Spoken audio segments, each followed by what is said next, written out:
हरे कृष्णा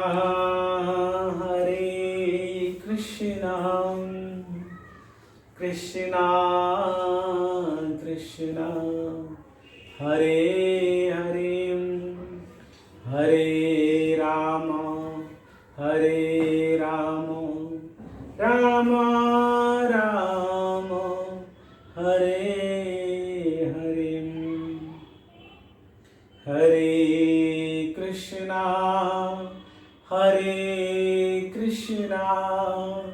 कृष्णा कृष्णा हरे हरे हरे राम राम राम हरे हरे।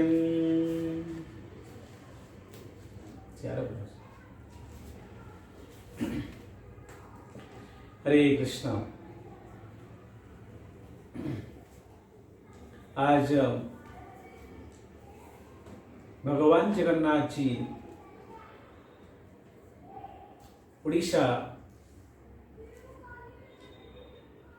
उड़ीसा में उत्कल क्षेत्र में सिख क्षेत्र में कैसा जगन्नाथ जी प्राकट्य हुए उसका बारे में चर्चा करेंगे और उत्कल क्षेत्र श्री क्षेत्र का महिमा भी आज सुनेंगे और जगन्नाथ जी का महिमा भी सुनेंगे।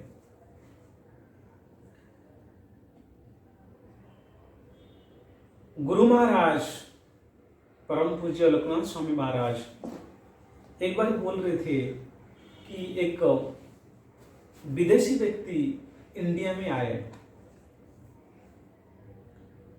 और उनको जिस स्थान पर जाना चाहिए था वो जाने के लिए एक नदी को पार करने का था। नदी में जा रहे थे, नौका में बैठ के जा रहे थे नदी को दूसरा पार को जाने के लिए। उसी समय उन्होंने वो जो व्यक्ति विदेशी व्यक्ति लैपटॉप ओपन किया और जो नौका चलाने वाले थे वो पूछे ये क्या है। विदेशी व्यक्ति बोले कि लैपटॉप है, ये आधुनिक युग में इसका उपयोग बहुत होता है। और विदेशी व्यक्ति जो नौका चलाने वाले को बोले कि आपको इसका बारे में ज्ञान है। उन्होंने बोला नहीं, मैं तो नौका चलाने वाला हूं, मैं तो पढ़ा लिखा नहीं हूं, मेरे को लैपटॉप का बारे में पता नहीं है। तुरंत उसी समय वो विदेशी व्यक्ति बोला कि अगर आधुनिक युग में आप लैपटॉप बारे में नहीं जानते हो, आपका जीवन 25% 25% वेस्ट हुआ है। 25% आपका जीवन व्यर्थ चला गया। और कुछ समय गया, कुछ समय जाने के बाद वो विदेशी व्यक्ति को फोन आया और फोन पे जब भी बात कर रहा था तब वो विदेशी व्यक्ति, वो फॉरेन व्यक्ति था, वो इंग्लिश में बात कर रहा था। तो वो नौका चलाने वाले पूछा कि आप जिस लैंग्वेज में बात कर रहे थे फोन पे वो कौन सा लैंग्वेज है। वो बोला इंग्लिश लैंग्वेज है, मैं इंग्लिश में बात कर रहा था। और विदेशी व्यक्ति बोला आपको इंग्लिश भी मालूम नहीं है। उन्होंने बोला कि नहीं, मेरे को मालूम नहीं है। वो विदेशी व्यक्ति नौका चलाने वालों को बोल रहा है कि आपको लैपटॉप के बारे में पता नहीं है, आपको अंग्रेजी मालूम नहीं है, आपका जीवन 50% बेकार हो गया। और कुछ समय गया और विदेशी व्यक्ति एक जेब से सुंदर पेन निकाला, पार्कर पेन निकाला और पार्कर पेन निकाल के कुछ लिखने लगा। बहुत महंगा पेन था। और वो नौका चलाने वाले पूछा कि ये कौन सा पेन है, इसका इसका यूज कैसा होता है? तो उन्होंने बोला कि ये पार्कर पेन है, बहुत महंगा पेन है, इसका बारे में भी आपको मालूम नहीं होगा। बोला नहीं है, मेरे को इसका बारे में मालूम नहीं है। और विदेशी व्यक्ति बोला आपका जीवन 75% व्यर्थ गया। और जब ये वार्तालाप हो रहा था उसी समय नौका नदी का बीचों बीच था, और बीचों बीच होने जब हुआ तब उसी समय आंधी तूफान आया, बारिश बहुत जोर से आया, और नौका चलाने वाले विदेशी व्यक्ति को बोला कि आपको तैरने के लिए आता है, स्विमिंग आपको आता है? तो विदेशी व्यक्ति बोला कि मेरे को स्विमिंग नहीं आता है, तैरने के लिए नहीं आता है। जैसा ही इतना उन दोनों का बीच में बातचीत हुआ और उसी समय आंधी तूफान इतना जोर से आया, उनका जो नौका था वो पलट मार दिया।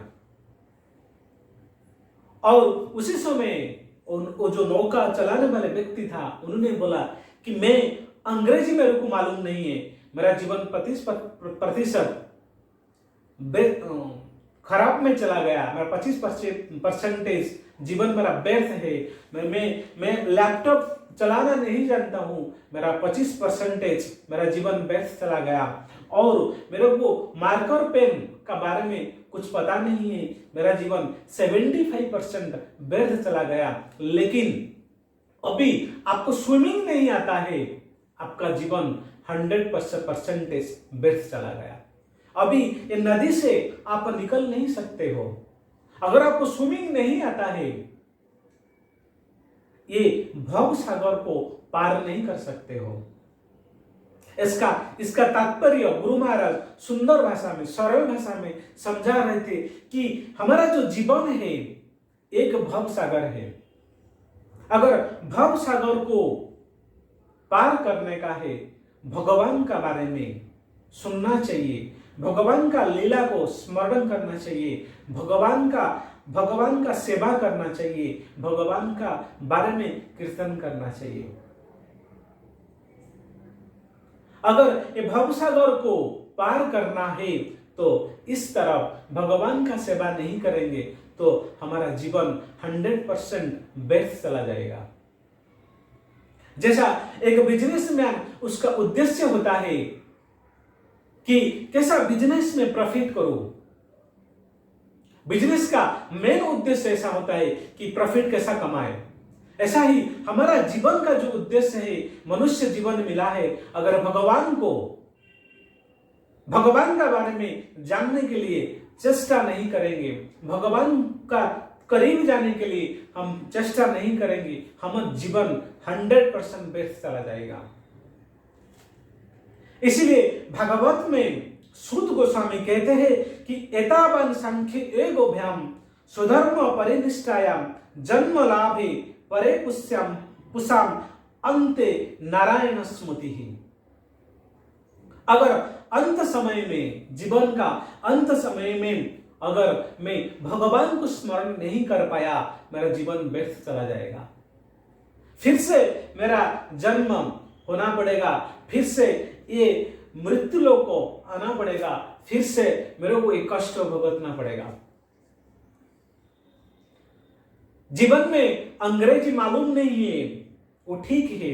जीवन में लैपटॉप का बारे में मालूम नहीं है, वो भी ठीक है। जीवन में आप कौन सा टेक्नोलॉजी यूज करते हो, कौन सा पेन यूज करते हो, कौन सा लैपटॉप यूज करते हो, फिर भी उसका बारे में ज्ञान नहीं है, फिर भी ठीक है। अगर भगवान का बारे में नहीं जाना, इसका मतलब आपने कुछ नहीं जाना। अगर मनुष्य जीवन मिला, भगवान का बारे में कुछ चर्चा नहीं किया, भगवान का बारे में कुछ जानने के लिए जिज्ञासा नहीं किया, भगवान का भक्त बनने के लिए प्रयास नहीं किया, इसका मतलब क्या है कि तुम्हारा जीवन 100% विफल गया आपका जीवन का। और इसलिए भगवत गीता में 8वां अध्याय में 5वां नंबर श्लोक में भगवान कहते हैं कि अंत काले च मामेव स्मरणम मुक्त्वा कलेवरम यहम प्रयाति स मदभावम याति निश्यन्तिम संशया। अगर अंत समय में जो व्यक्ति मेरा चिंतन करता है, अंत समय में मेरा बारे में वो सोचता है, मेरा बारे में पढ़ता है, मेरा सेवा करता है, उसी समय वो मेरा धाम को प्राप्त कर लेता है, इसमें कोई संशय नहीं है। गुरु महाराज इसका पर सुंदर सरल भाषा में समझाए। मनुष्य जीवन मिला है भगवान को प्राप्त करने के लिए, पैसा कमाने के लिए, धन कमाने के लिए और संपत्ति को बढ़ाने के लिए ये मनुष्य शरीर नहीं मिला है। अगर धन संपत्ति हम लोग कमाया और बहुत कुछ संचय किया, बहुत हम बैंक बैलेंस बढ़ा दिया, लेकिन अगर हम भगवान का सेवा नहीं किए, अगर भगवान का बारे में जानने के लिए चेष्टा नहीं किए, फिर उसमें विफल हो गए। और ये जो संपत्ति हमें ये मृत्यु लोक में मिला है, और वो मृत्यु लोक जब हमारा शरीर छूटेगा तब ये संपत्ति हमारा साथ नहीं आएगा। ऐसा संपत्ति कमाइए जो यहाँ पे भी काम आएगा और जब शरीर छूटेगा वहां पे भी काम आना चाहिए। ऐसा जो है ये भगवान का सेवा, ऐसा जो है ये भगवान का भक्ति, ऐसा जो है भगवान का बारे में जानने के लिए जिज्ञासा। इसका ऊपर राधा गोविंद, परम पूज्य राधा गोविंद महाराज भी सुंदर सरल भाषा में समझाए कि जैसा हम कैमरा में फोटो खींचते हैं, जैसा हम कैमरा में फोटो खींचने के लिए जाता है, अंत समय में जैसा हम जिस पोजीशन में है उसी समय कैमरे का बटन दबाने का समय जैसा तुम परिस्थिति में रहोगे, फोटो उसी परिस्थिति में आएगा। इसी तरह जब अंत समय में जैसा भगवान को हम जैसा चिंतन करते हैं, हमको उसी तरह हमको गति प्राप्त होता है। अगर मृत्यु के समय भगवान का स्मरण नहीं हुआ, मनुष्य जीवन का उसमें 100% विफल हो गया। और ये भगवान को अंत समय में कैसा याद रखना चाहिए, अंतिम समय में कैसा स्मरण आएगा, इसका सबसे इजी जो फॉर्मूला है भगवान का नाम जप करना और भगवान का नाम में कीर्तन करना, भगवान का बारे में सुनना और भगवान का बारे में पढ़ना।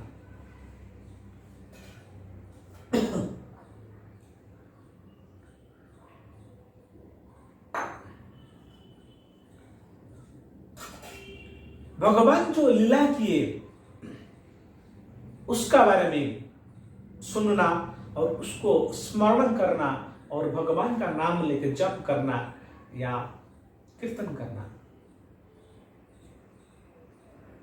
जैसा अभी हम भगवत कथा सुन रहे, जगन्नाथ जी का बारे में सुन रहे, इसमें अभी 3 कार्य हो रहा है।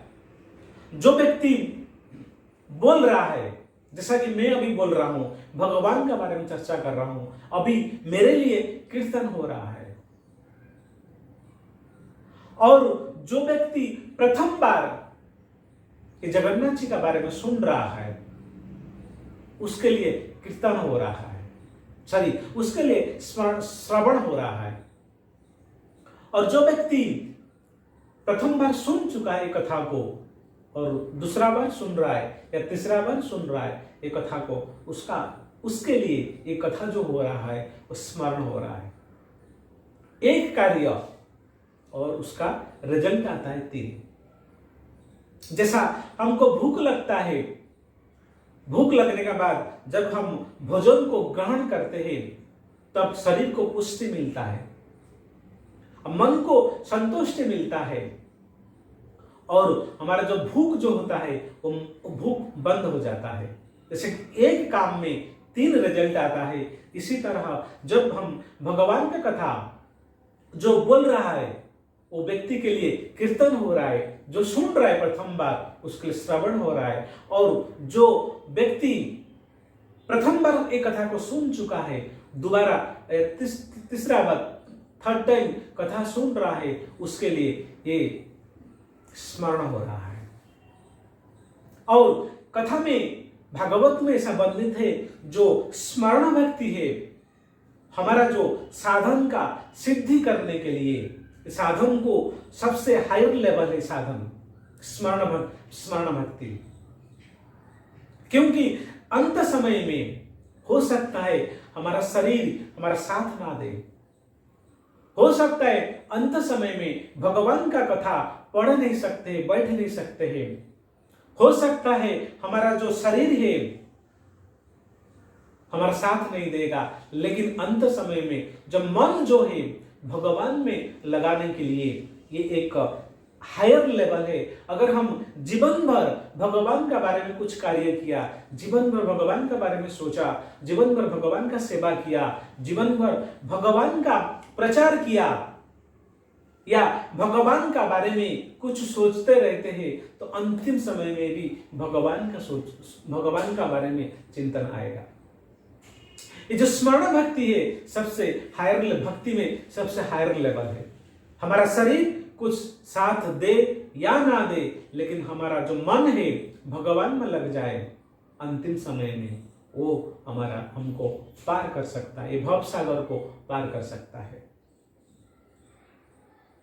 और अगर अभी हम भगवान का बारे में स्मरण करते हैं, अभी हमारा जो दुख है वो नष्ट हो जाता है, और हम अंतिम समय में अगर भगवान को स्मरण करता है, हमारा जो जन्म मृत्यु जो साइकिल है उधर स्टॉप हो जाता है। हम परमानेंटली भगवान का धाम को प्राप्त कर लेते हैं, उसमें कोई संशय नहीं। जैसे कि भगवत गीता में 5वां अध्याय में भगवान ने बताया है, अंत काले माने अगर अंत समय में मेरा कोई चिंतन करता है, मेरा धाम को प्राप्त करता है, उसमें कोई संदेह नहीं है। अभी आगे बढ़ते हैं कि जगन्नाथ जी का जो ग्लोरिफिकेशन पहले करते हैं, बाद में जगन्नाथ जी कैसा प्राकट्य हुआ उसका बारे में भी चर्चा करेंगे। हमारा देश भारत में 4 कोण हैं, उत्तर दिशा, दक्षिण दिशा, पश्चिम दिशा, पूर्व दिशा। और हमारे देश में हमारे शास्त्र हिसाब से 4 युग भी है, सत्ययुग, त्रेतायुग, द्वापर युग और कलयुग।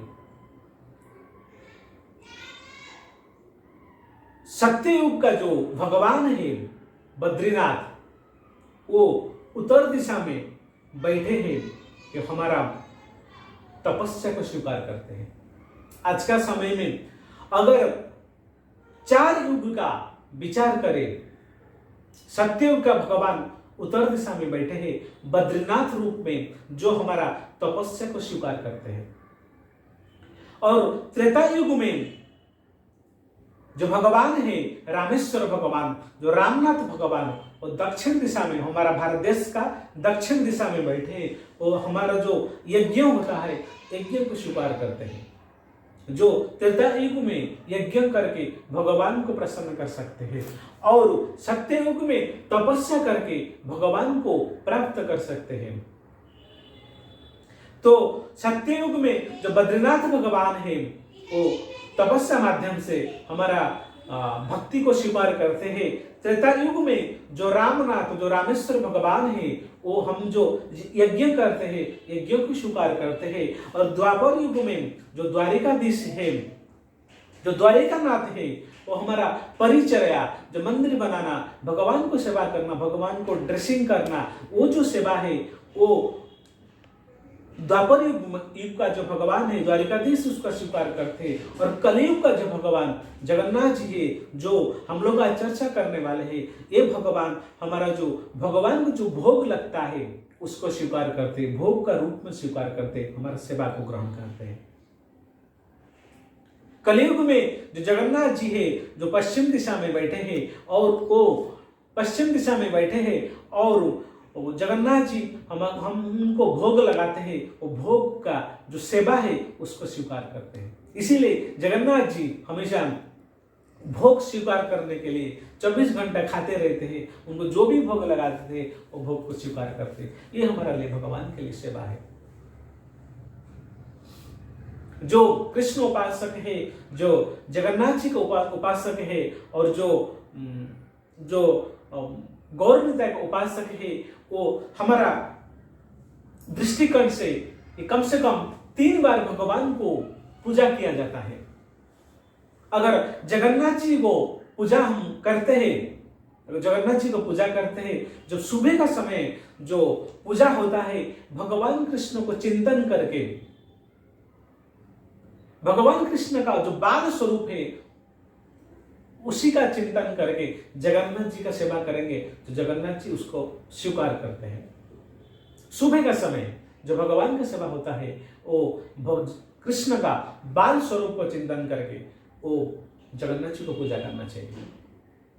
और मध्याह्न समय में भगवान कृष्ण जगन्नाथ जी को पूजा करते हैं, और इनका जो किशोर रूप है, जो राजा के रूप है, जो द्वारिका देश का जो भाव है, वो भाव को मन में चिंतन करके जगन्नाथ जी को पूजा करना चाहिए। भगवान उसको जगन्नाथ जी उसको स्वीकार करते हैं। और संध्या समय में जब हम जगन्नाथ जी का पूजा करते हैं और भगवान कृष्ण का यमुना तट पर गोपिका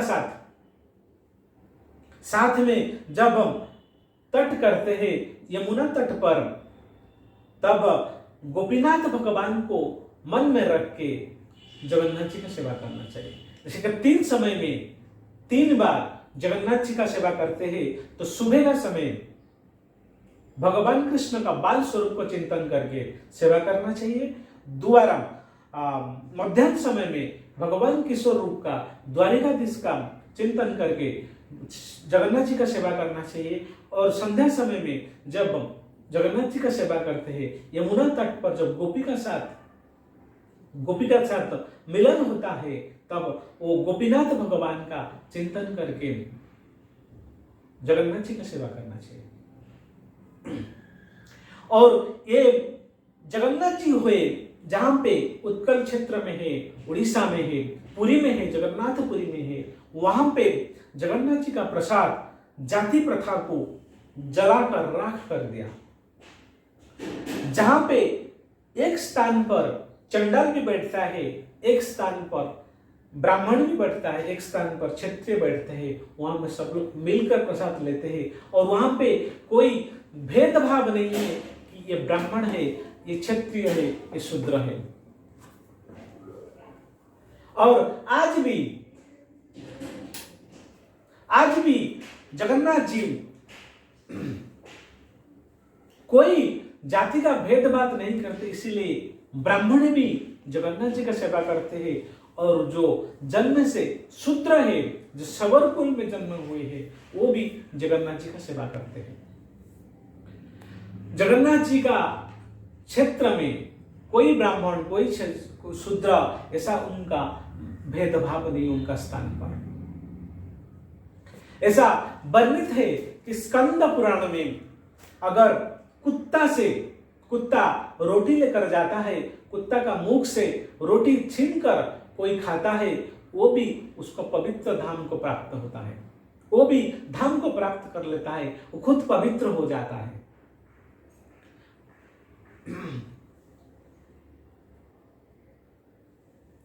और स्कंद पुराण में ऐसा वर्णित है कि ओम जो शब्द है, जैसा कि हम ब्राह्मण दीक्षा लेने के बाद गायत्री मंत्र बोलने से पहले ओम शब्द उच्चारण करते हैं।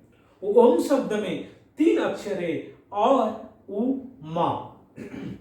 और जो है बलराम का स्वभाव है, बलराम जी है, और उ जो है सुभद्रा है, और मा जो है जगन्नाथ जी है। ये जगन्नाथ जी, बलदेव और सुभद्रा, ये साक्षात गायत्री मंत्र है। अगर ये ओम शब्द बोलते हैं, ये बलराम जी, सुभद्रा जी और जगन्नाथ जी प्रसन्न हो जाते हैं। या जगन्नाथ जी, बलदेव और सुभद्रा माया को अगर हम सेवा करते हैं तो इसमें गायत्री मंत्र भी आ जाता है।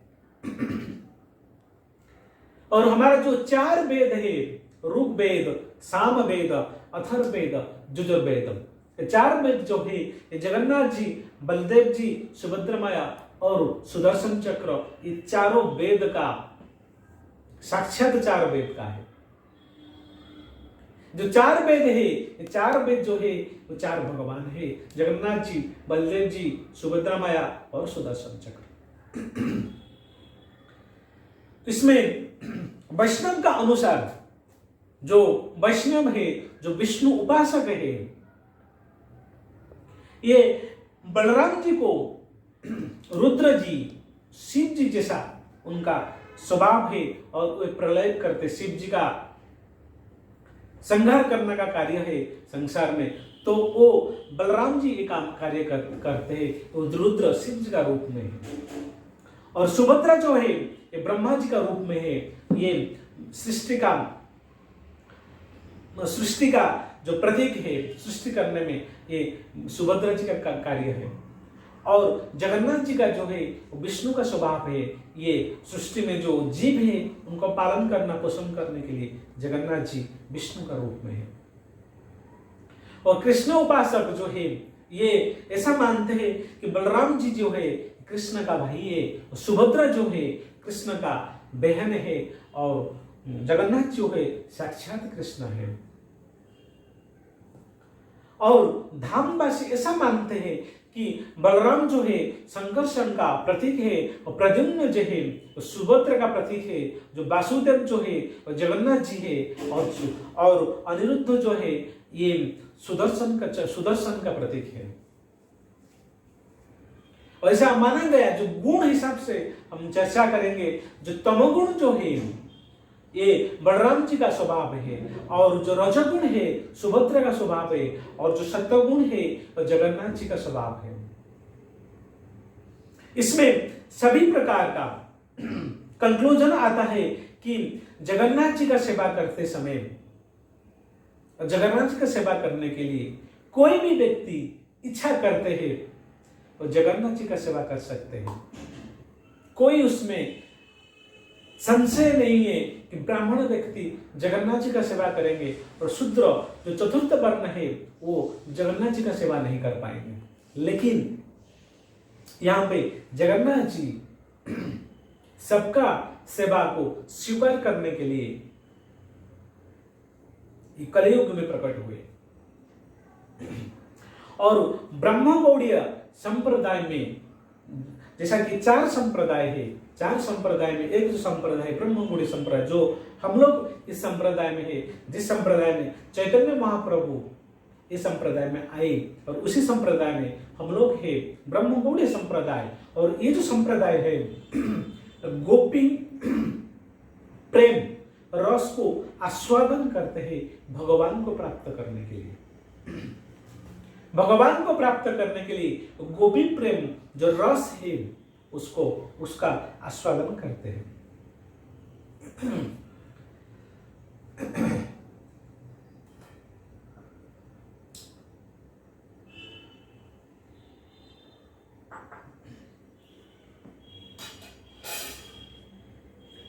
कलयुग में जगन्नाथ जी, बलदेव, सुभद्रा मैया ये दारू ब्रह्म के रूप में, काष्ठ रूप में प्रकट हुए।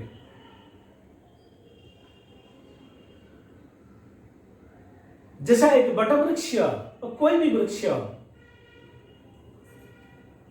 उसका नीचे कोई विश्राम करता है, वटवृक्ष भी उसको छाव देते हैं, वटवृक्ष उसको फल देता है, वटवृक्ष उसको फूल भी देता है, और उसमें अंतर पंतर नहीं रहता है। उसमें ऐसा वटवृक्ष नहीं सोचता है कि ब्राह्मण है मैं उसको छाव दूंगा, और ये शूद्र है, ये छोटा जाति है, उसको छाव प्रदान नहीं करूंगा, ऐसा कभी नहीं सोचता है। इसी तरह जगन्नाथ जी दारू ब्रह्म का रूप में, लकड़े का रूप में प्रकट हुए, ऐसा उनका मन में से कभी नहीं सोचते कि ब्राह्मण है उसको मैं सेवा दूंगा, वो क्षत्रिय है उसको मैं सेवा दूंगा, और ये शूद्र है, ये वैश्य है, मैं उसको सेवा नहीं दूंगा। जैसा एक गच्छ, एक पेड़ सबको छाव देता है, सबको फूल देता है, सबको फल देता है, ऐसा ही भगवान का मन में भी ऐसा ही है, सबको सेवा देने के लिए तत्पर होते हैं। जगन्नाथ जी का जो प्राकट्य हुआ वो उत्कल क्षेत्र में हुआ। उसको शंख क्षेत्र भी बोलते हैं, श्री क्षेत्र भी बोलते हैं, और पुरी भी बोलते हैं, और कोई कोई जगन्नाथपुरी भी बोलते हैं। और इसका जो चर्चा वो रामायण में हुआ है, महाभारत में भी हुआ है, और चैतन्य चरितमृत में भी चैतन्य महाप्रभु वर्णन करते हैं इसका बारे में। जैसा कि रामायण में जब रावण ऋषि मुनि को बहुत परेशान करता था, और जो अधर्मी थे उनको बहुत मदद करता था, ऋषि मुनियों को इतना परेशान करता था, ऐसा सोचता था कि ऋषि मुनियों का तपस्या बंद करो, गाय को काटो, नदी का पानी को लाल करो, और जो अधर्म करता था, जो गलत कार्य में लिप्त था, उनको वो साहाय्य करता था। और ऋषि मुनियों से टैक्स रूप में उनका खून लेता था। एक बार ऋषि मुनि इसका रावण का व्यवहार से बहुत क्रोध करके उन्होंने श्राप दे दिया कि जिस खून हम हमारे से लेके जाता है, इस खून एक दिन तेरा मृत्यु का कारण बनेगा। रावण ब्राह्मण था, उसको मालूम था कि ऋषि मुनियों का जो श्राप है कभी फल नहीं जाएगा। इसीलिए वो खून को लेकर उत्कल क्षेत्र में लेके गया, और वहां पे जमीन को खोदकर वो खून को अंदर डाल दिया। जब जनक महाराज उस सोने का हल लेकर गए खेती करने के लिए, तब जब हल में खेती करने के लिए गए, खोदना पड़ता है जमीन को, धरती माता को खोदना पड़ता है। जब खेदने के लिए खोदे तो उस समय जो रावण ने ऋषि मुनि का खून वहां पे रखा था, तो उसी समय खून निकला और वहां से सीता मां का प्रकट हुआ, और इसीलिए सीता मां का प्रकट हुआ और उनका विवाह भगवान राम जी का साथ हुआ। भगवान राम ने फिर रावण को मारा। जो ऋषि मुनि ने जो श्राप दिए थे वो रिजल्ट आया। इसमें उत्कल क्षेत्र में जहां पे ऋषि मुनियों का जो खून अंदर गाढ़ा था वो उधर से निकला और उनका मृत्यु का कारण बना। महाभारत में ऐसा वर्णित है कि मार्कंडेय ऋषि भगवान का भक्ति किए और भगवान बहुत प्रसन्न हुए, और प्रसन्न होने के बाद भगवान वहां पे मार्कंडेय ऋषि का सामने प्रकट हो गए और उनको इच्छा कि आपका इच्छा क्या है बताइए, आपका इच्छा को हम पूर्ण करते हैं। मार्कंडेय ऋषि बोले मेरे को प्रलय देखने के लिए मन होता है। प्रलय, बारिश, तूफान और बाढ़ ऐसा देखने के लिए मन करता है।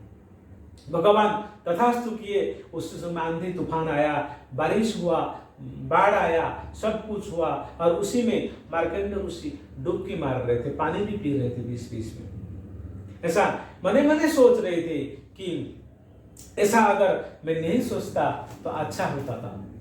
ऐसा डुबकी मारते मारते एक समय उनका हाथ में, डुबकी मारते मारते हाथ में एक पेड़ का डाली उनका हाथ में आ गया, और वो पेड़ को डाली को पकड़ के वहां पे फिर मजबूत तरीका से पकड़ के वहां पे फिर जब खड़ा हो गए, वो पेड़ को पकड़ के रह गए और भगवान को मने मने प्रार्थना किया कि मैंने जो इच्छा किया, मैं ये इच्छा को अभी बंद कर दीजिए, मेरे को नॉर्मल रूप में रखिए, मेरे को ये जो परिस्थिति है परिस्थिति को बंद कर दीजिए।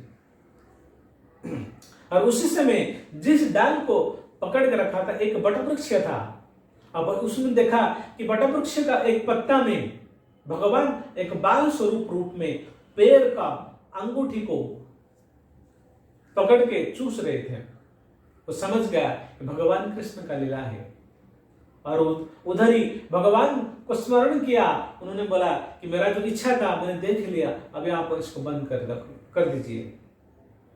भगवान ये बंद कर दिए, जो आंधी तूफान था उसको बंद कर दिए, और उन्होंने मार्कंडेय ऋषि भगवान को पूछा, एक प्रश्न किया कि ये जो प्रलय में सब कुछ नष्ट हो गया, विनष्ट हो गया, कुछ बचा ही नहीं, लेकिन अभी भी ये जो वृक्ष है अभी भी खड़ा है। क्यों ऐसा? भगवान कृष्ण बोलते हैं कि ये जो वृक्ष है, बटा वृक्ष है, यहाँ पे जगन्नाथ जी प्रकट होने वाले हैं। इस धाम, ये धाम का स्थान है, ये धाम का महिमा है। ये जो बटा वृक्ष है ये बहुत सालों तक रहेगा।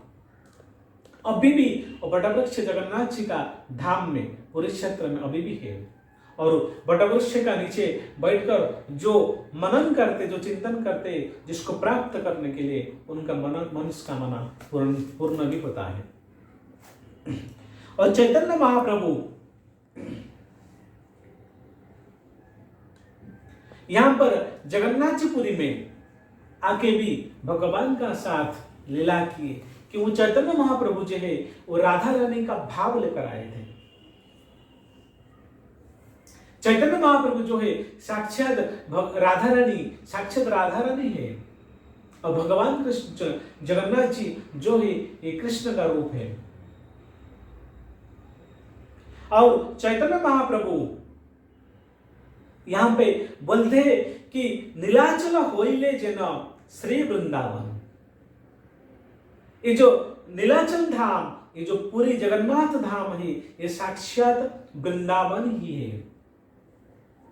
इसीलिए चैतन्य महाप्रभु रूप गोस्वामी को, सनातन गोस्वामी को, रघुनाथ गोस्वामी को, रघुनाथ भट्ट गोस्वामी को वृंदावन भेजा प्रचार करने के लिए। लेकिन चैतन्य महाप्रभु वहां पे जगन्नाथपुरी में उनका जीवन भर तक रहे, वृंदावन एक बार भी नहीं आए, क्योंकि उनको स्मरण भक्ति का आस्वादन करना चाहिए था। उनका मन में स्मरण भक्ति का आस्वादन करने के लिए इच्छा था, इसलिए वृंदावन नहीं आए। वृंदावन बारे में सोचे, लेकिन जगन्नाथपुरी में रहकर खुद रहे रूप गोस्वामी, सनातन गोस्वामी को और रघुनाथ भट्ट गोस्वामी, रघुनाथ गोस्वामी को वृंदावन भेजे, लेकिन खुद जगन्नाथ जी का साथ पुरी में रहे, लेकिन कभी भी वृंदावन नहीं आए। वो क्योंकि स्मरण भक्ति जो है, हम अभी चर्चा किए, स्मरण भक्ति जो है अंतिम समय भी काम आता है, तो सबसे हायर लेवल का भक्ति होता है। स्मरण भक्ति चैतन्य महाप्रभु का आस्वादन करने का था, इसलिए ये उड़ीसापुरी में, उत्कल क्षेत्र में, ये शंख क्षेत्र में जगन्नाथ जी के साथ रहे, लेकिन वृंदावन नहीं आए। अभी ये उड़ीसा, ये पूरी क्षेत्र, उत्कल क्षेत्र बारे में श्रवण किए, और अभी जगन्नाथ जी के साथ प्राकट्य हुए उसका बारे में चर्चा करेंगे। हरे कृष्ण। अभी चर्चा करेंगे कि भगवान जगन्नाथ जी कैसा प्राकट्य हुए। उज्जैन में अवंतिकापुरी एक स्थान है, वहां पे इंद्रद्युम्न नाम का एक राजा थे, और इंद्रद्युम्न का राजा का इच्छा हुआ कि मैं भगवान का सेवा करूं। ऐसा कोई शास्त्र में लिखा है कि जब उनको इच्छा हुआ, इच्छा होने का जो कारण था, नारद मुनि आके बोले कि आज भी भगवान बात करते हैं, आज भी भगवान भोग रूप में, भोग को स्वीकार करते हैं, भगवान खाते हैं, पीते हैं, भगवान सेवा को स्वीकार करते हैं, और भगवान दर्शन भी देते हैं। जैसा नारद मुनि से ये बात इंद्रद्युम्न को पता चला, इंद्रद्युम्न का मन में ऐसा इच्छा हुआ कि मैं भी भगवान का सेवा करूंगा, और उनको प्रजा को चारों दिशा में, उत्तर, दक्षिण और पूर्व पश्चिम में भेजा, चारों दिशा में भेजा कि तुम लोग जाओ, भगवान कहां पे है ढूंढ कर लेकर आइए। और इंद्रद्युम्न का जो मित्र था, उनका नाम है विद्यापति, ब्राह्मण कुल में थे, वो भी पश्चिम दिशा में वो निकले भगवान को खोजने के लिए, और वो पुरुषोत्तम क्षेत्र में पहुंचे, और जब पुरुषोत्तम क्षेत्र में पहुंचे, वहां पे एक गांव में पहुंचे जहां पे एक व्यक्ति विश्व बसु नाम का एक व्यक्ति वहां पे रहते, वो गांव में रहते हैं, सबर कुल में थे। और ये जो राजा का प्रजा जो 3 दिशा में गए थे, 3 महीना 6 महीने के बाद वापस आए, लेकिन भगवान का संतान नहीं मिला उनको। और उस समय अवंतिका राजा का जो अवंतिका राजा जो थे, जो इंद्रद्युम्न, उनको बहुत दुख पहुंचा जब भी ये 3 व्यक्ति वापस आए, लेकिन अंतिम जो उनका जो मित्र थे, जो विद्यापति, जो ब्राह्मण कुल में थे, अभी तक रिटर्न नहीं आए थे। वो व्यक्ति पुरुषोत्तम क्षेत्र में पहुंचा, जगन्नाथपुरी में पहुंचा, और एक गांव में जहां पे विश्व बसु नाम को एक व्यक्ति रहते हैं, ये सबर कुल में थे। अभी विश्व बसु का इंट्रोडक्शन देता हूं। जब त्रेता युग था, जब भगवान राम छुप करके बलि और सुग्रीव का युद्ध हो रहा था, तो भगवान राम छुप करके बाली को मारा। और ये बाली जो थे, मारने के बाद उनका जो जन्म हुआ द्वापर युग में, एक सबर कुल में जरा नाम का व्यक्ति का नाम पे उनका जन्म हुआ।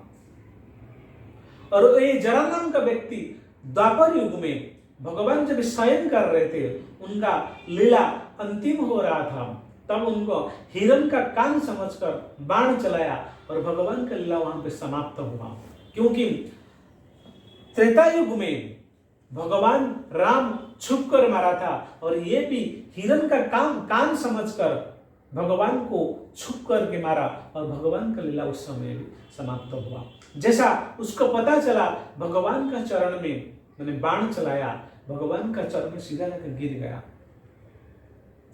और भगवान से प्रार्थना किया, मैं बहुत अधम हूं, मैं बहुत पापी व्यक्ति हूं, जो मैंने आपका ऊपर बाण चलाया। और भगवान कृष्ण वहां पे उनको सांत्वना देते हुए कहते हैं कि तुम जो आज बाण चलाया, ये मेरा लीला था, और तुमको आशीर्वाद देता हूं, तुम्हारे जो कलियुग में तुम विश्व बसु नाम पे एक सबर कुल में जन्म होगे, और तुम मेरा सेवा करोगे। तुम नील माधव नाम पे मैं प्रकट होऊंगा, और नील माधव का सेवा तुम करोगे। ऐसा ये जो विश्व बसु है, वो पिछला जन्म में ये जरा था, जो विश्व रूप में अभी प्रकट हुआ नील माधव का सेवा करने के लिए। और ये जो व्यक्ति, जो विद्यापति जो है, जो ब्राह्मण कुल में थे, जो भगवान का संधान करने के लिए निकला था, वो विश्व बसु का घर पे रुका। और विश्व बसु प्रत्येक दिन ब्रह्म मुहूर्त में नील माधव का सेवा करने के लिए जंगल में चला जाता था, और जब भी दोपहर में जब वापस आता था, वो विद्यापति जो ब्राह्मण कुल में, जो भगवान का संधान करने के लिए राजा का दूत बनकर आया है, वो देख रहा था कि जो विश्व बसु है, ऐसा तो सबर कुल में जन्म हुए, छोटे शूद्र जाति में है, लेकिन जब वापस आता है, उनका शरीर से इतना सुगंध और उनका शरीर से इतना तेज निकलता, कैसा क्या है जो उनका शरीर से ऐसा होता है। और इनको ब्राह्मण कुल में जन्म है, उनको पता चला जो नील माधव का ये ढूंढने के लिए आए, शायद ये उनको सेवा करने के लिए जाता है। और नील माधव को एग्जैक्टली प्राप्त करने के लिए वो गांव में जाके भी बहुत लोगों को पूछा, लेकिन बहुत लोग लेकिन उसका उत्तर ठीक से नहीं दे पाए। और इसका पता थोड़े समय के बाद ये 100% कंफर्म हो गया, जिसका मैं ढूंढने के लिए आया हूं, उसी का ये सेवा कर रहा है, ये जो विश्व बसु। उन्होंने क्या क्या मन में एक विचार किया। विश्व बसु का एक कन्या था जो ललिता नाम पे, और उन्होंने सोचा अगर मैं ललिता को शादी करूंगा, विवाह करूंगा, तो मेरे को नीलमाधव को प्राप्त करने के लिए सहज उपाय हो जाएगा। तो ऐसा प्रस्ताव मन में सोचकर विद्यापति और ललिता को शादी करने के लिए विश्व बसु का सामने प्रस्ताव रखा। और विश्व बसु का कोई प्रॉब्लम नहीं था, क्योंकि ये सबर कुल में जन्म है और ये जो विद्यापति है ब्राह्मण कुल में है। उनका कुछ प्रॉब्लम नहीं था, उन्होंने बोला शादी कर सकते हो। और ललिता को विद्यापति विवाह किया।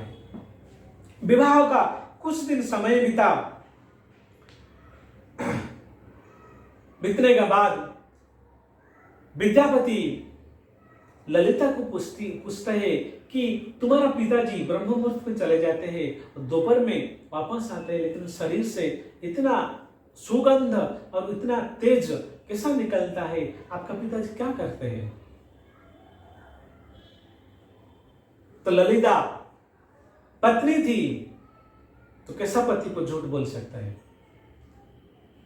तो उन्होंने बोल दिए कि ये मेरा पिताजी जो है ये नीलमाधव का सेवा करते हैं, इसलिए उनका शरीर में इतना तेज है और इतना सुगंध आता है। माताजी लोग का कभी भी 3-4 कार्य करना नहीं चाहिए। पति को कभी भी झूठ नहीं बोलना चाहिए, और पति भोजन करने से पहले कभी भी पत्नी भोजन नहीं करना चाहिए, और पति का नाम पकड़कर कभी भी नहीं बुलाना चाहिए, और पति को और बाल जो माताजी लोग का जो बाल होता है कभी भी काटना नहीं चाहिए। 3-4 कार्य जो है वो करने से पति का आयु कम हो जाता है। और ऐसा उन्होंने बोला कि अगर पिताजी मेरे को मना किए थे किसी को बताने के लिए, मैंने आपको बता दिया। ललिता ऐसा उनका पति विद्यापति को बोल रहे हैं कि पिताजी मेरे को मना किए थे किसी को बताने के लिए, फिर भी मैंने बता दिया, लेकिन मैं पिताजी को पूछता हूँ, अगर आपको सेवा करना इच्छा है तो आपको लेके जाने के लिए पिताजी परमिशन में लेता हूँ। तो एक दिन पिताजी को पूछे, ललिता ने पूछी कि पिताजी अभी मेरा पति नीलमाधव का दर्शन करने के लिए चाहते हैं। तो दामाद जी कैसा ना बोल सकते हैं। तो उन्होंने बोला कि मैं नीलमाधव का दर्शन करने के लिए लेके जाऊंगा, लेकिन एक ही शर्त पर, उनका आंखों में पट्टी बांध कर लेके जाऊंगा, क्योंकि उनको पता नहीं चलना चाहिए कि मैं किस रास्ता पे गया। और विद्यापति उसमें भी एग्री हो गया कि ठीक है, मेरा आंखों में पट्टी बांध कर लेकर चाहिए, पर कोई प्रॉब्लम नहीं है। लेकिन ये ब्राह्मण कुल में जन्म था, बुद्धिमान था, उन्होंने जेब में सरसों का दाना रखा, और जिस रास्ता पे वो ब्रह्म मुहूर्त में निकले, अगला दिन जाते जाते वो सरसों का दान भी डालते गए, कि ताकि इस नेक्स्ट टाइम अगर अकेला आऊंगा तो मेरे को ये नीलमाधव का रास्ता पता होना चाहिए। तो ऐसा हुआ, और नीलमाधव का दर्शन करने के लिए तीनों विद्यापति, विश्व बसु, ललिता, तीनों नीलमाधव का दर्शन करने के लिए ब्रह्म मुहूर्त में निकले। जब विद्यापति नीलमाधव का दर्शन करने के लिए नीलमाधव का सामने प्रकट हो गए, पहुंच गए, तो वो नीलमाधव इतना सुंदर थे, वो देख के अबाक हो गया, आश्चर्य हो गया, क्योंकि नीलमाधव बात करते हैं, नीलमाधव भोग को स्वीकार करते हैं, नीलमाधव जैसा हम लोग जैसा बात करते ऐसा ही भगवान बात करते हैं। और जैसा ही विद्यापति नीलमाधव को दर्शन किया, तुरंत साष्टांग प्रणाम किया। सवामे प्रणति विष्णु, दक्षिणे शक्ति शंकर, साग्रे प्रणति गुरु, अन्यथा भक्ति निष्फलः। जैसा कि हम विष्णु को, हम कृष्ण को देखते दर्शन करते हैं, तुरंत हमारा वाम दिशा से भगवान को प्रणाम करना चाहिए। जो विष्णु उपासक है, जो कृष्ण उपासक है, हम इसीलिए इस्कन में जब भी हम भगवान को प्रणाम करते हैं, हम साइड होकर प्रणाम करते, हमारा लेफ्ट साइड में भगवान को रखकर हम प्रणाम करते हैं। और दक्षिण दिशा में, जैसा कि देवी देवता है, दक्षिण दिशा को रख के प्रणाम करते हैं। और साग्रे प्रणति गुरु, जब गुरु को हम प्रणाम करते हैं सामने से प्रणाम करना चाहिए, अन्यथा भक्ति निष्फला। अन्यथा अगर हम ऐसा नहीं करते, हमारा जो नमस्कार करना, हमारा भक्ति करना निष्फल हो जाता है। हम भगवान विष्णु को प्रणाम करते, हमारा वाम दिशा में होना चाहिए। अगर हम दुर्गा माँ या कोई भी दूसरा देवी देवता हो उनको प्रणाम करते हैं, और दक्षिण दिशा में होना चाहिए। गुरु को साक्षात दंडवत प्रणाम करना चाहिए, सामने से प्रणाम करना चाहिए। और नीलाद्रि पर्वत में जब नीलमाधव को देखे तब विद्यापति साष्टांग भगवान को प्रणाम किया। और जो नीलमाधव जो है, ये भगवान का रंग नील मणि का स्वरूप है। नील मणि का जो रंग है वो नीलमाधव का, भगवान का रंग उसी तरफ था। और जो नीलमाधव जो है मुक्ति देने वाले थे। और नीलमाधव का दर्शन किए और उनका साथ बातचीत किए। उसी समय उनका जो ससुर जी जो थे विश्व वसु, वो बोले तुम भगवान के साथ बातचीत करो, मैं भगवान के लिए फल फूल लेकर आता हूं। और फल फूल लेने के लिए, भगवान का सेवा करने के लिए ये विश्व वसु जंगल में चला गया। विद्यापति इधर नीलमाधव का दर्शन किस तरफ से कर रहे हैं, जैसा त्रेता युग में माता कौशल्या प्रथम बार भगवान राम को दर्शन किया, जिस भाव में दर्शन किया अभी, और द्वापर युग में कृष्ण को जैसा वसुदेव ने प्रथम बार दर्शन किया, इसी समय जैसा कलयुग में जब नीलमाधव को दर्शन करने का समय में कौन जो विद्यापति, ऐसा ही उनका मन में भाव था। जैसा कौशल्या ने राम को देखा जिस भाव में, और द्वापर युग में कृष्ण को जैसा वसुदेव का रूप में देखा, वसुदेव भाव जैसा था, और इसी तरह कलयुग में नीलमाधव को अभी ये विद्यापति नीलमाधव का दर्शन उसी भाव में कर रहा है। विश्व वसु भगवान के लिए फूल फल लेकर आए, पूजा पाठ किए और घर पे वापस आ गए। जब विद्यापति ये दर्शन कर रहे थे, एक वाम पार्श्व में, वाम दिशा में एक कुंड था, उसको रोहिणी कुंड कहते हैं। और रोहिणी कुंड में देखा, देखते देखते एक कौवा आके गिरा, और रोहिणी कुंड में कौवा गिरते हुए देखा, और कौवा जो है चतुर्भुज रूप प्रकट किया, शंख चक्र गदा पद्म प्रकट हुआ, और भगवान का जो वाहन है गरुड़ आया, उसको सीधा भगवान को धाम लेकर गया। ये नीलमाधव का वाम पार्श्व में एक कुंड था जो रोहिणी कुंड है। रोहिणी कुंड का दृश्य उन्होंने जैसा विद्यापति ने देखा, विद्यापति तुरंत वो रोहिणी कुंड के पास गया।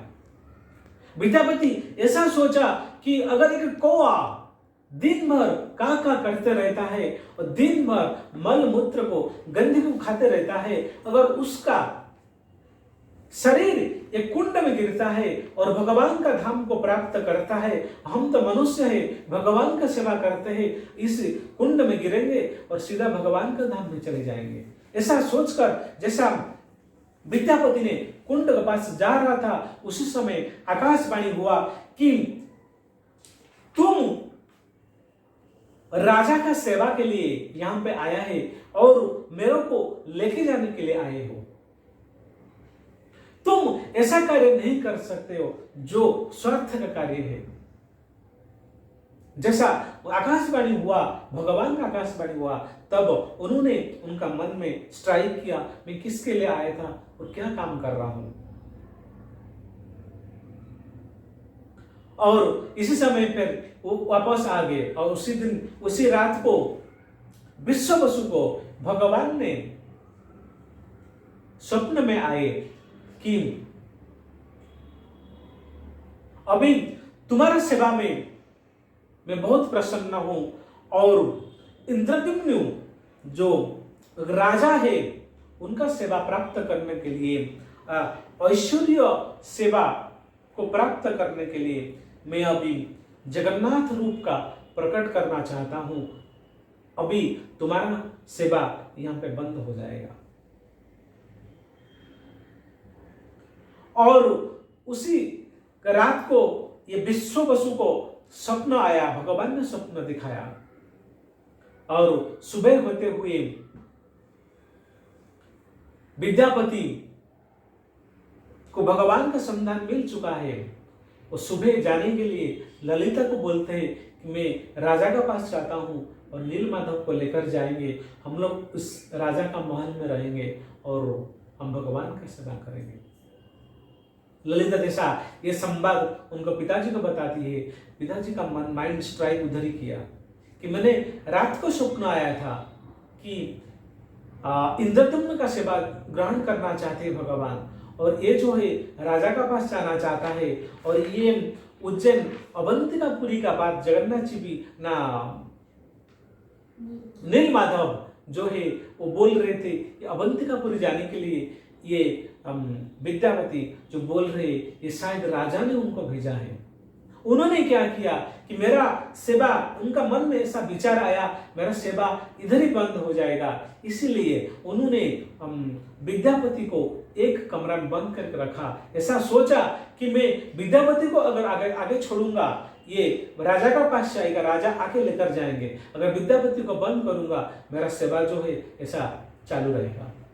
ऐसा मन में भगवान का सेवा छोड़ने के लिए उनका मन में नहीं था, इसीलिए विद्यापति को एक कमरा में बंद करके रख दिया। प्रत्येक दिन ललिता उनके लिए भोजन लेकर आता था और भोजन खिला के चला जाता था, और विद्यापति भोजन खाने का बाद फिर उनको बांध के रख देते थे।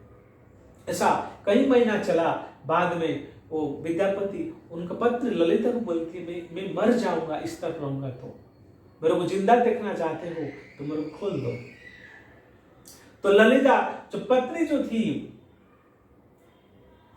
वो पति को मरना, तो कोई भी पत्नी पति का मरना नहीं चाहते हैं, तो उन्होंने रस्सी खोल दिया और विद्यापति तुरंत राजा के पास गए कि मैं भगवान का संधान लेकर आया हूं, हमको भगवान मिल जाएंगे। जैसा ही राजा सुनते हैं ऐसा ही उनको प्रजा को लेकर सब भगवान को नीलाद्रि पर्वत का पास पहुंच गए।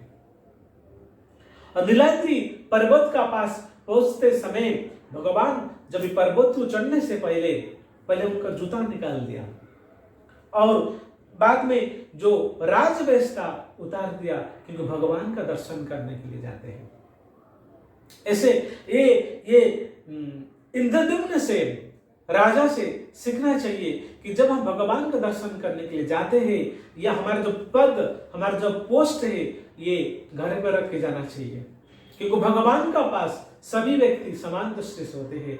तो राजा अगर आएगा वो भी भक्त का रूप में स्वीकार होगा, अगर कोई शूद्र आएगा या कोई दरिद्र व्यक्ति आएगा वो भी भक्त का रूप में स्वीकार होता है। भगवान का पास धन दौलत कुछ नहीं होता है, उनको भक्ति चाहिए।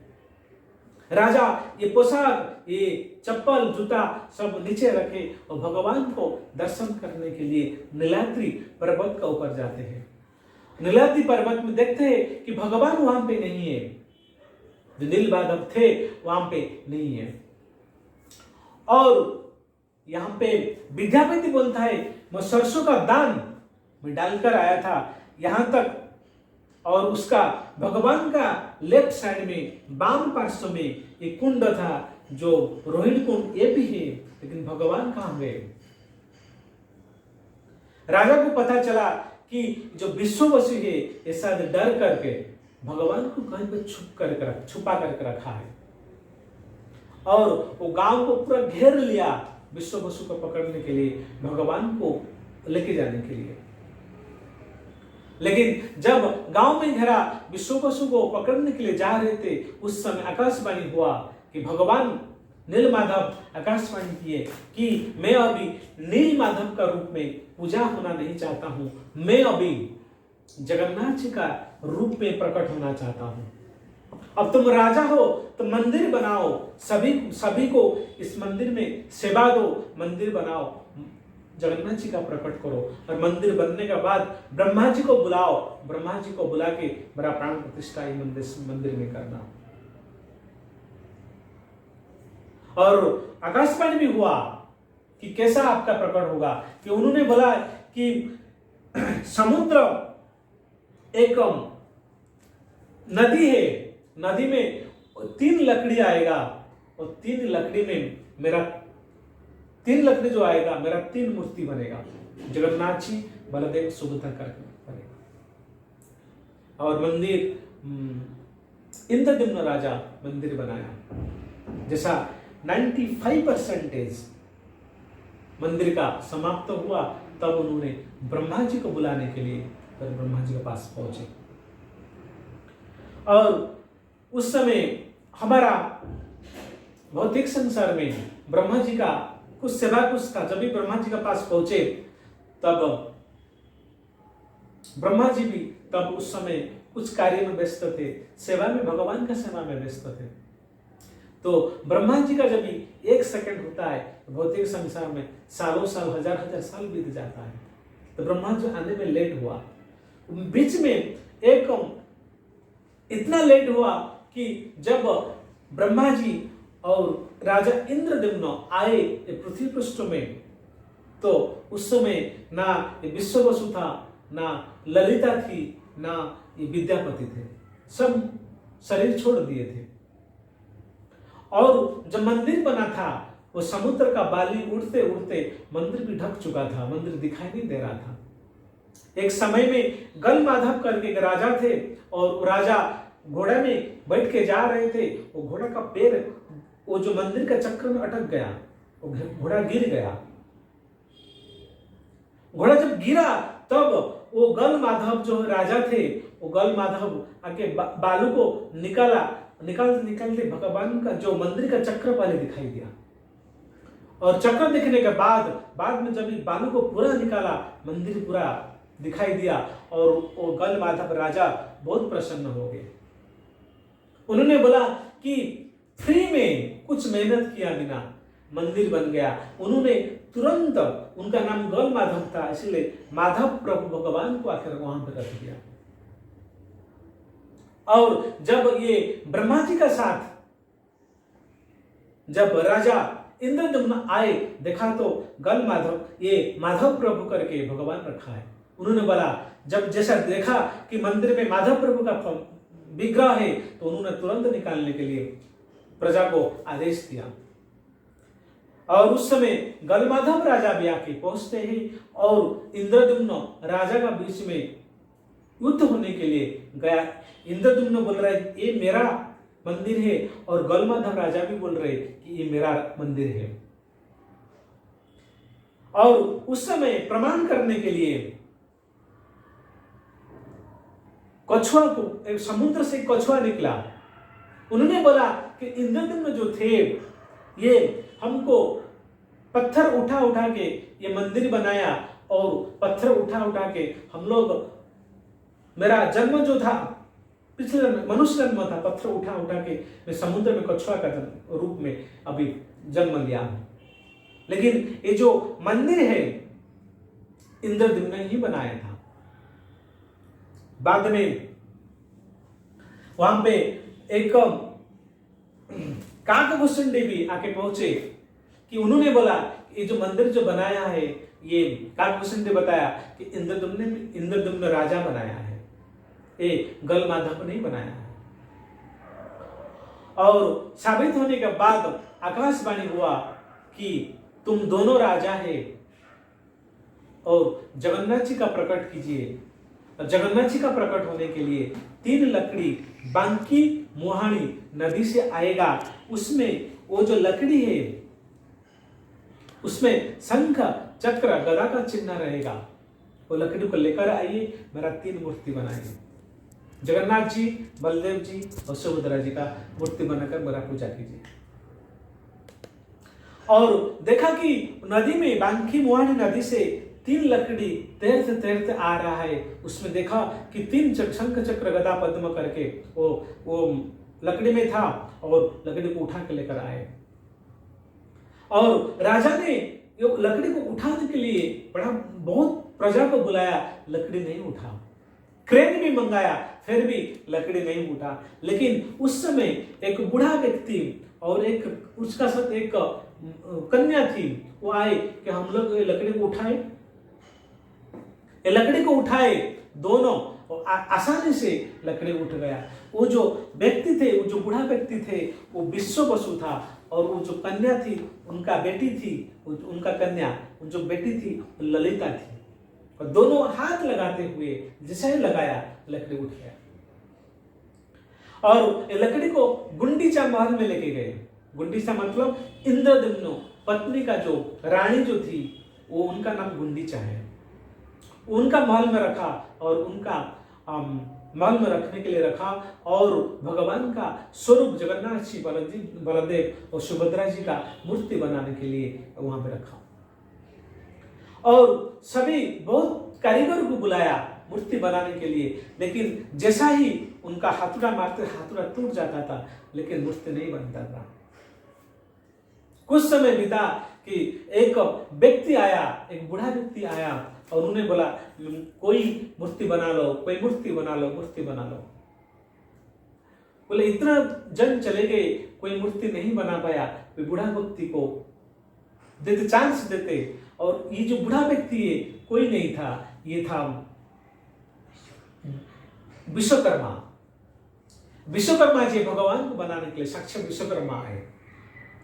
और विश्वकर्मा ने, उन्होंने प्रतिज्ञा करवाया कि मेरे को एक कमरा दे दीजिए, मैं भगवान का मूर्ति बनाऊंगा। 21 दिन तक तुम एक कमरा को बंद रखना, खोलना मत। अगर खोलेंगे मैं अदृश्य हो जाऊंगा, भगवान जिस रूप में रहेंगे उसी रूप में चले जाएंगे, लेकिन कभी 21 दिन तक खोलने का नहीं। तो ये कार्य चालू हुआ और आवाज आते रहता था, जैसा कि हथुड़ा का आवाज, सनी का आवाज आता रहता था, ठाक ठूक ठाक आता था। भगवान का मूर्ति बनते जा रहा था। 11 दिन हो गया, 12 दिन में ये आवाज कुछ नहीं आया। राजा ने सोचा और रानी गुंडीचा ने सोचा, शायद वृद्ध व्यक्ति था, वो थक गया, एक दिन रेस्ट ले रहा है। 12 दिन में आवाज नहीं आया, 13 दिन में आवाज नहीं आया। और ये गुंडीचा जो रानी थी, वो राजा को बोला, शायद वृद्ध व्यक्ति था, वो शायद उन्होंने शरीर छोड़ दिया। और राजा को बहुत फोर्स करने के बाद राजा ने, जब 14 दिन था, 14 दिन में भगवान का जो जिस गुंडीचा महल में, वो दरवाजा खोल दिए। जैसा ही खोला, सब सुंदर भव्य मूर्ति जगन्नाथ जी का, बलदेव जी का और सुभद्रा माया और सुदर्शन चक्र का मूर्ति का देखा। राजा बहुत प्रसन्न हो गए और खुशी से मन उनका गदगद हो गया। और जैसा भगवान का पास गए, देखा कि भगवान का हाथ नहीं था, जगन्नाथ जी का हाथ नहीं है, जगन्नाथ जी का पाँव नहीं है, सुभद्रा का हाथ नहीं है, पाँव नहीं है, बलदेव जी का हाथ नहीं है, हाथ आधा है और पाँव भी नहीं है। जगन्नाथ और यहाँ पे इंद्रद्युम्न इतना देखते ही उनको बहुत दुख अनुभव हुआ। और उनको लगा कि मेरे कारण भगवान का ऐसा रूप हुआ, मेरे को आत्महत्या कर देना चाहिए। समुद्र तट पर गया, पागल की तरह घूम रहे थे, मेरे कारण से भगवान का आज ऐसा अवस्था है।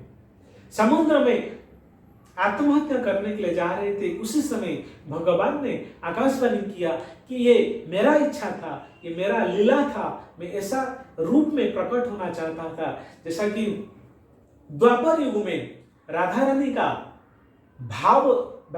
कथा सुनते सुनते मैं इस भाव में मैं आ गया था, और इस भाव को कलयुग में प्रकट करना चाहता हूँ। ये मेरा भाव है, मैं ऐसा ही प्रकट होना चाहता हूं, उसमें तुम्हारा कुछ दोष नहीं है।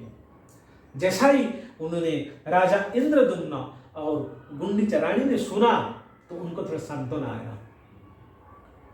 और भगवान जगन्नाथ जी, उन्होंने बोला, तुम्हारा सेवा में मैं बहुत प्रसन्न हूं, तुमको क्या चाहिए अब बताइए।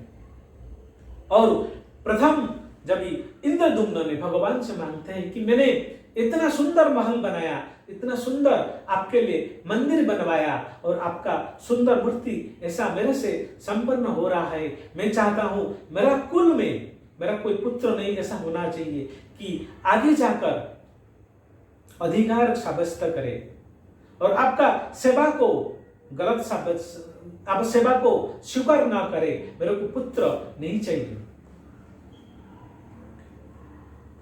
मेरे को पुत्र नहीं चाहिए, मेरा कुल जो है यहाँ पे समाप्त हो जाना चाहिए, खत्म हो जाना चाहिए। जैसा ही उन्होंने वर मांगा तो भगवान उनको तथास्तु किया। लेकिन गुंडीचा माँ जो रानी थे उनको ये माँ तो माँ होता है, उन्होंने तुरंत बोला कि हे भगवान, अगर हमको पुत्र आप देना नहीं चाहते हो या मेरा पति का इच्छा है कि मेरा वंशज आगे ना बढ़े, आपका अपमान हो, इसीलिए मैं आपको पुत्र रूप में स्वीकार करता हूं और आपका प्रति मेरा पुत्र भाव आ जाए। भगवान ने तथास्तु किया। और यहाँ पे इंद्रद्युम्न राजा तीसरा बार मानते हैं कि अन्य जो मंदिर है 8 बजे 9 बजे तक बंद हो जाता है, भक्त लोग उनका दर्शन नहीं कर पाते हैं। लेकिन आप ऐसा मत कीजिए, आप 24 घंटा भगवान भक्त को दर्शन करने के लिए आप 24 घंटा ऐसा ही रहिए। भगवान तथास्तु किया और उन्होंने भगवान बोले कि मैं इतना समय कैसा मैं खड़ा रहूं, इतना समय मैं कैसा क्या करूं। उन्होंने बोला कि मेरे लिए भगवान ने इंद्रद्युम्न के सामने प्रस्ताव रखा कि अगर मैं भक्तों को देखना मैं चाहता हूं इतना समय, मैं इतना समय तक नहीं रह पाऊंगा और तुम मेरे लिए प्रसाद भोग का बंदोबस्त करना, मैं 24 घंटा भोग का खाते रहता हूं, खाते रहूंगा। तो 24 घंटा, इसीलिए 24 घंटा में जगन्नाथ भगवान, बलदेव सुभद्रा मैया भगवान ये 21 घंटा प्रसाद खाते रहते हैं और भक्तों को दर्शन देते रहते हैं। और 3 घंटा जो है वो भी सोते नहीं है, 3 घंटा जो है वो देवी देवता को दर्शन देते हैं। भगवान जगन्नाथ इसीलिए कभी भी रेस्ट नहीं करते, इसीलिए उनका आंख जो है पलक नहीं है, भक्तों को देखने के लिए आलिंगन स्वभाव है। जैसा कि भगवान कृष्ण वेणु और उनका मुकुट में क्या रहते हैं, मयूरपंख रहता है, उनके हाथों में बांसुरी रहता है, उसी भाव में रहते हैं। भगवान राम वो धनुष को पकड़ कर रहते हैं और जगन्नाथ जी वो आलिंगन भाव में ऐसा भक्तों को आलिंगन करते हैं कि आप मेरे साथ आओ, मेरा संगत करो, मेरा भजन करो, मेरा कीर्तन करो। आलिंगन भाव में जगन्नाथ जी खड़े हैं और उनका पलक नहीं है, इसीलिए उनका जगन्नाथ जी का एक नाम है अनिमेष कहते हैं। अनिमेष निमिष मात्र में के लिए भी भक्तों को नहीं भूल पाते हैं। जगत को उद्धार करने के लिए ये कलयुग में भक्तों को पाप सभी को उद्धार करने के लिए प्रकट हुए, इसीलिए उनका अनिमेष कहते हैं, जगन्नाथ जी कहते हैं, क्योंकि उनका जो आंख है, आंख में पलक नहीं है। और इसलिए 21 घंटा में भगवान जगन्नाथ जी 8 बार भोग को स्वीकार करते हैं। इसीलिए गोवर्धन पर्वत को जब भगवान कृष्ण ने उठाया था, 7 दिन 7 रात तक भगवान कुछ नहीं खाए थे। जब 8वां दिन हुआ तो भगवान को 56 भोग लगाया कि 7 दिन तक भगवान कुछ नहीं खाए थे। 7 × 8 56, इसलिए जगन्नाथ जी को 56 बार भोग लगता है, 56 भोग लगता है। इसीलिए क्योंकि जो सिस्टम चालू हुआ, ये जो 56 भोग सिस्टम जगन्नाथ जी से चालू हुआ।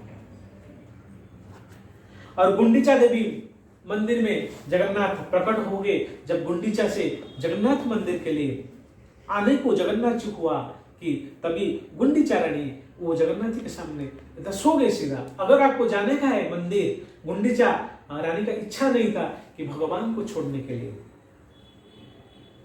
उन्होंने गुंडीचा मां का इच्छा था कि आप मेरे साथ रहिए, मेरा पुत्र बने, मेरा साथ रहिए। और ऐसा सोचते सोचते जगन्नाथ जी बोले कि मैं जगत का नाथ हूँ, जगत का कल्याण करने के लिए कलयुग में सब उद्धार करने के लिए आया हूँ। ऐसा गुंडीचा मंदिर में नहीं रह सकता हूँ, मेरे को जगन्नाथ मंदिर में लेकर चलिए। तो उन्होंने, भगवान ने प्रतिज्ञा किया मैं साल में एक बार आऊंगा। तो गुंडीचा रानी ने बताया कि आप यशोदा माँ को ऐसा बोलकर गए थे कि मैं तुरंत आ जाऊंगा, लेकिन 100 साल का बाद आए। और जगन्नाथ जी यहाँ पे प्रतिज्ञा करते हैं कि मैं 100 साल में नहीं आऊंगा, प्रत्येक साल में आषाढ़ी में मैं आऊंगा, आपका साथ 9 दिन तक रहूंगा, आपका सेवा करूंगा, आपका साथी रहूंगा मैं। इसीलिए रथ यात्रा में जगन्नाथ जी उनका मंदिर से निकल के गुंडीचा उनका माँ के पास जाते हैं, उनका पिताजी का साथ, इंद्रदुम्न का साथ रहते, बाद में 9 दिन का बाद फिर आते हैं। ऐसा ही जगन्नाथ जी का प्रकट हुआ, भगवान ने बताया। आज के लिए इतना ही है। हरे कृष्णा।